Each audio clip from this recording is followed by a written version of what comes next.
Oke, hello everyone, welcome to analysis dan update lagi seputar koin kripto. Dan di video kali ini karena banyak banget dari kalian yang request untuk update kembali atau pembahasan kembali seputar token gaming atau GameFi ini. So ya, di video kali ini saya bakalan update lagi nih seputar pembahasan terkait Heroes of Mafia atau dengan tikernya yaitu Mafia nih teman-teman. Dan sebelum itu coba deh teman-teman komen dulu siapa nih yang quote on quote lagi nyangkut nih di Mafia ini. Karena saya tahu mungkin beberapa dari teman-teman ada yang request karena lagi nyangkut ya di token Mafia ini. Dan ya, mungkin di video kali ini saya bakalan lebih fokus untuk bahas price action sama beberapa data atau metrik data terbaru seputar Mafia. Dan juga nanti saya bakalan kasih tahu nih, kenapa sih kemungkinan besar atau quote on quote ya, kebanyakan lebih tepatnya untuk token-token gaming ini mengalami penurunan gitu, setidaknya dari sudut pandang saya. Dan di sini juga mungkin buat teman-teman yang penasaran buat fundamental, kemudian Mafia ini tuh project seperti apa sih dan lain-lain, kalian boleh banget buat mampir ke video pembahasan token Mafia saya yang sebelumnya, karena di situ saya bahas dengan cukup lengkap untuk token Mafia ini. Dan oke, kita bakalan langsung aja untuk mulai pembahasannya. Tapi ya tentu seperti biasa teman-teman, disclaimer dulu bahwasannya video ini sama sekali nggak bermaksud buat mengajak teman-teman semua menjual ataupun membeli aset tertentu, dan juga sama sekali nggak bermaksud buat mempromosikan aset tertentu. So always do your own research karena this is not a financial advice. Dan ya, oke. Di sini pertama-tama kalau kita lihat Heroes of Mafia berada di posisi ke-838 teman-teman per video ini saya record, dan ini saya record di tanggal 19 April. So mungkin aja Mafia ini kan sekarang ada di posisi 838 nih. Bisa aja di kemudian hari itu berubah baik naik maupun turun, teman-teman. Dan ya untuk harganya kalian bisa lihat per video ini saya record di sekitaran 0,1735 US dollar per tokennya, teman-teman. Dan di sini kalau kita coba lihat buat chartnya untuk Mafia ini, ya sejujurnya agak mengecewakan ya teman-teman, di mana sebelumnya mungkin banyak orang yang tertarik buat akumulasi Mafia. Di sini saya turunin dulu ke daily time frame-nya biar lebih jelas. Nah, kayak gini. Mungkin orang-orang banyak yang tertarik beli Mafia ketika memang harganya sudah pumping seperti ini, dan ya ternyata dibanting lagi ke bawah teman-teman. Dan ini juga sedikit Eee, di luar ekspektasi ya memang ya, karena di sini sebenarnya kita lihat, sebelumnya ini Mafia sempat ada testing juga di sekitaran area sini teman-teman, atau di demand area di sini, tapi sangat disayangkan bukannya membentuk yang seperti ini, nah alih-alih malah membentuk yang, eee, seperti ini teman-teman. Nah, ini sangat disayangkan karena dia udah breakdown lagi dari, eee, area ketika di sini teman-teman, yang mana ini kan area ketika awal-awal dia listing ya, dia udah breakdown lagi dari area ini, sangat disayangkan. Dan ya, so far kita melihat price action-nya sekarang kembali lagi nih teman-teman, ke fase bearish-nya gitu. Dan I don't think ini menjadi menarik ya, karena kalau kalian lihat sebenarnya di sini, mungkin kita coba tarik juga menggunakan Fibonacci-nya, let's say di sini teman-teman. Nah, lebih kurang seperti ini, kita tarik gambar ke atas aja. Di sini sebenarnya dia sempat ada bounce lah ya di area 0,786 ya, sekitaran segitu. Tapi ya sangat disayangkan teman-teman, setelah itu dia juga breakdown lagi nih ke bawah. Dan di sini juga ada beberapa probability yang mungkin bisa saya kasih ke teman-teman, tapi juga tentu disclaimer dulu, bahwasannya, ini hanya probabilitas teman-teman, hanya kemungkinan, dan tentu saya bisa salah. Makanya teman-teman harus do your own research atau harus analisa mandiri juga gitu. Yang pertama tentu teman-teman bisa expect bahwasannya Mafia ini bisa aja nih kembali lagi ke demand zone yang di sini. Maybe saya marking dulu biar teman-teman lebih jelas. Nah, lebih kurang seperti ini kita marking sebagai demand area. Nah, lebih kurang seperti itu, dan di sini kita tandai warna hijau. Nah, kayak gini. Nah, teman-teman mungkin bisa, asumsikan ya atau bisa, memperkirakan bahwasannya Mafia ini ada kemungkinan, sekali lagi, ada potensi untuk testing di area support-nya yang di sini. Kenapa? Ya jawabannya jelas teman-teman, karena di satu sisi, dia udah breakout untuk area yang di sini teman-teman, yang di atas ini lebih tepatnya, udah breakdown lebih tepatnya. Kemudian kalau kalian lihat sebenarnya di sini ada semacam mini support juga ya di sini, di sekitaran sini teman-teman. Kalau kalian lihat mungkin saya nggak gambar, dan kalau saya terusin juga di sini sempat ada ketahan teman-teman. Nah, di bagian sini sempat ketahan, tapi ya di breakdown juga, dan ini kan tadi area 0,786 ya yang kita udah kasih lihat dengan menggunakan Fibonacci, dan itu juga udah di breakdown, dan ya sangat possible lah ya buat Mafia ini bisa nih buat, koreksi lagi ke bawah gitu atau testing ke demand areanya sekaligus. Mungkin aja dia akan menutup semua gap nih yang terbentuk dari area fair value gap yang di sini teman-teman. Nah, di sini kan sebenarnya ada semacam fair value gap nih, yang mana, belum semuanya diisi. Ya mungkin aja dia bakalan fill semua fair value gap-nya, and then dia bakalan testing nih ke demand zone-nya yang ada di bawah sini. Itu untuk potensi pertama. Dan jika sekali lagi, jika atau apabila untuk Demon Zone ini di-breakout atau di-breakdown kembali, yang mana mungkin aja pergerakannya seperti ini, teman-teman. Nah, kalau misalkan dia di-breakout kembali atau di-breakdown kembali, justru I don't think Mafia ini bakalan menjadi sangat menarik karena ya kita akan masuk lagi ke fase all time low-nya atau masuk ke price discovery tapi all time low, teman-teman, atau ke bawah. Dan ya, secara bias tentu akan menarik atau justru bakalan lebih condong ke arah bias penjualan atau selling atau bearish lah ya dibandingkan bias pembelian gitu, teman-teman, untuk Mafia ini.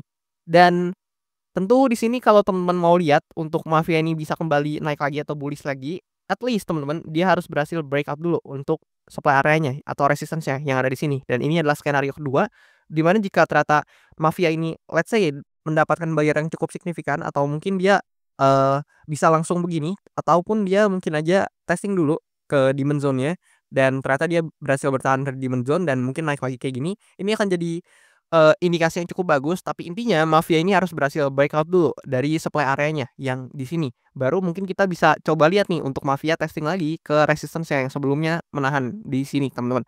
Tapi kalau Mafia aja kesulitan buat take over untuk area resistance yang di sini, so teman-teman mungkin jangan terlalu berharap untuk Mafia ini bisa terjadi skenario yang kayak gini, teman-teman. Lebih kurang seperti itu. Ditambah dengan stochastic RSI sebenarnya yang ya kalian bisa lihat nih.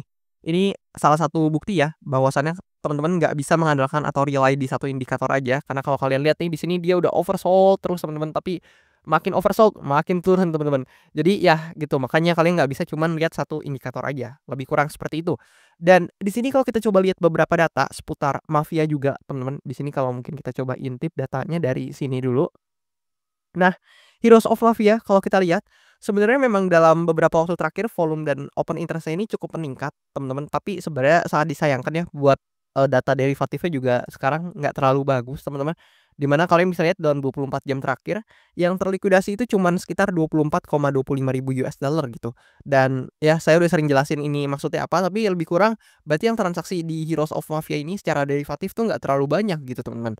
Dan di sini ada satu hal yang mau saya bicarakan juga ke teman-teman, di mana, ini tuh sempat saya bicarakan ketika saya ngebahas token gaming juga atau token GameFi juga, yaitu Pixel. Buat teman-teman yang mungkin mau nonton analisa Pixel juga boleh mampir ke video tersebut.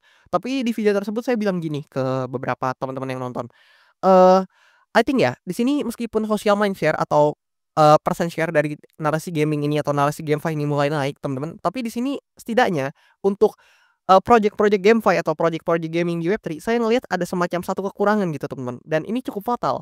Apa kekurangannya? Jadi kalau kalian mungkin notice, teman-teman, anggaplah kalian bermain Web3 game gitu atau teman-teman mainin, game-game di, ekosistemnya Web3 gitu atau menggunakan blockchain dan lain-lain.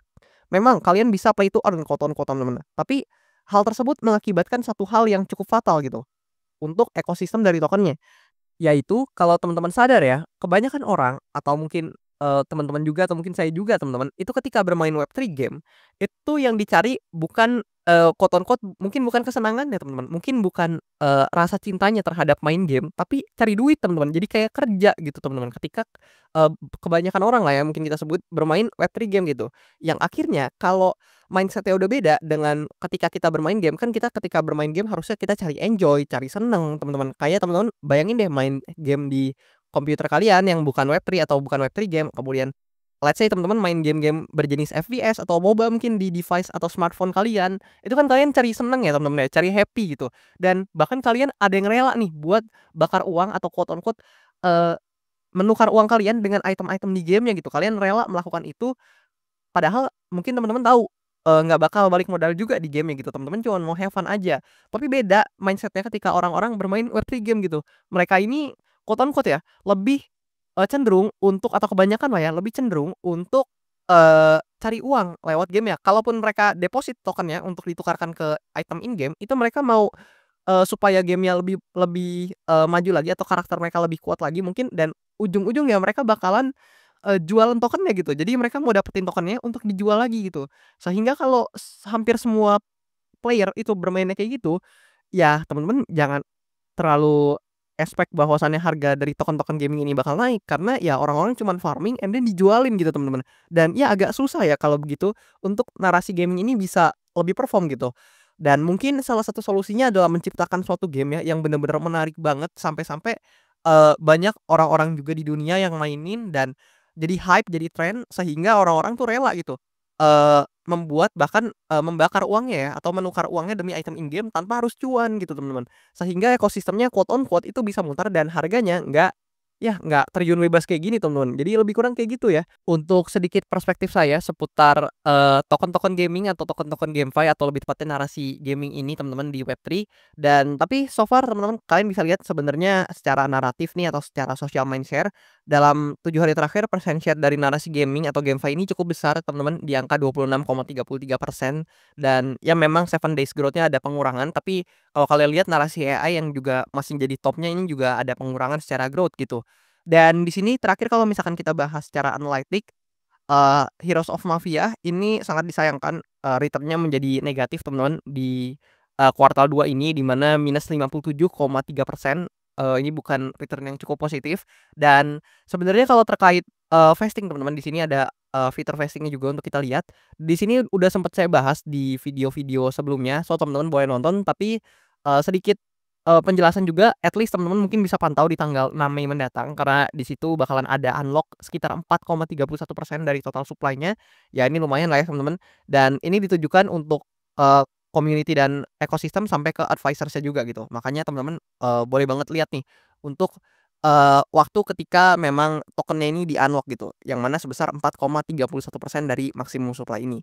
Dan ya lebih kurang seperti itu teman-teman. Thank you banget nih buat teman-teman yang udah request untuk pembahasan token satu ini dan juga buat teman-teman yang udah support selalu. Dan jangan malu-malu, kalian boleh banget request untuk analisa koin-koin selanjutnya di kolom komen pada beberapa postingan video saya.